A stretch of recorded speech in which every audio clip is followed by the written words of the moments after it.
10 मई 2026 को हमारे prime minister live आए और सबसे अपील की कि सभी लोग गोल्ड ना खरीदें, पेट्रोल का कम से कम यूज करें और फॉरेन ट्रेवल्स को इग्नोर करें। लेकिन ऐसा क्यों? क्या ये सारे मेजर्स टेम्पररी हैं या किसी बड़े इकोनॉमिक शटडाउन का एक इशारा? घर में कोई भी फंक्शन हो, कोई भी कार्यक्रम हो, हम सोने के गहने नहीं खरीदेंगे, सोना नहीं खरीदेंगे।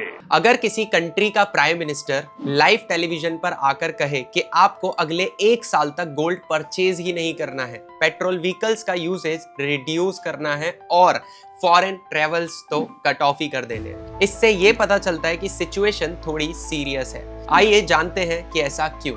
कंटिन्यूअसली चल रहे ईरान और अमेरिका के कॉन्फ्लिक्ट के बारे में तो आप जानते ही होंगे, जिससे पूरा वर्ल्ड का मार्केट इफेक्ट हुआ है, इंक्लूडिंग इंडिया। लेकिन किस चीज की सबसे ज्यादा स्कैर्सिटी क्रिएट हुई है? वो है पेट्रोलियम। इसीलिए सरकार सभी सिटीजन से रिक्वेस्ट कर रही है कि सभी पब्लिक व्हीकल्स का यूज करें। साथियों, हमें पेट्रोल डीजल का उपयोग कम करना होगा, क्योंकि इंडिया अपनी एनर्जी रिक्वायरमेंट का 80 से 90% ऑयल बाहर से इंपोर्ट करता है। प्राइम मिनिस्टर की सेकंड अपील ये है कि अपनी गोल्ड परचेजिंग कम कर दें अगले 1 साल तक। लेकिन ऐसा क्यों? क्योंकि इंडिया में लोग ऑन एन एवरेज 700 से 900 ton of gold yearly buy करते हैं, जिसका 90% से भी ज्यादा हमें बाहर से इंपोर्ट करना पड़ता है, क्योंकि डोमेस्टिक प्रोडक्शन रिक्वायरमेंट से काफी कम है। फाइनेंशियल ईयर 2025-2026 तक हमने 721 टन ऑफ गोल्ड इंपोर्ट किया था, जिसका बिलिंग वैल्यू लगभग $72 बिलियन तक पहुंच गया था। लिसन टू मी, जब भी हम गोल्ड परचेज करते हैं, पेट्रोल का एक्सेसिव यूज करते हैं, तो गवर्नमेंट के ऊपर प्रेशर क्रिएट होता है डोमेस्टिक रिक्वायरमेंट को फुलफिल करने के लिए। और क्योंकि इंडिया कोई मेजर ऑयल और गोल्ड माइनिंग कंट्री नहीं है, तो हमें वो सारी चीजें बाहर से इंपोर्ट करनी पड़ती है, जिसका डायरेक्ट इफेक्ट होता है हमारे फॉरेक्स रिजर्व्स पे, यानी डॉलर्स की नीड बढ़ जाती है।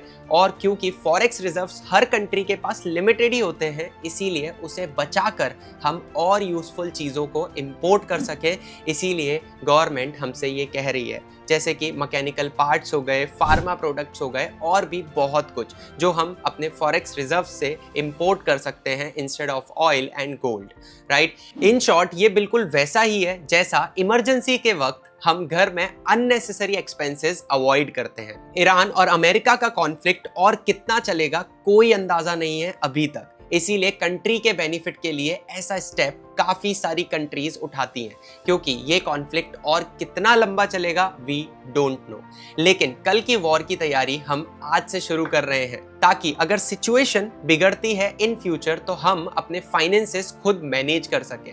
तो अगर आपको ये वीडियो पसंद आई, ये पूरी सिचुएशन सिंपल लैंग्वेज में समझ आ चुकी है, तो अभी इस वीडियो को लाइक कर दो और चैनल को सब्सक्राइब कर देना, क्योंकि ऐसी ही और अमेजिंग वीडियोस मैं आपके लिए लेकर आता रहूंगा। तो मिलते हैं नेक्स्ट वीडियो में, तब तक के लिए सुमित सेंगर साइनिंग ऑफ।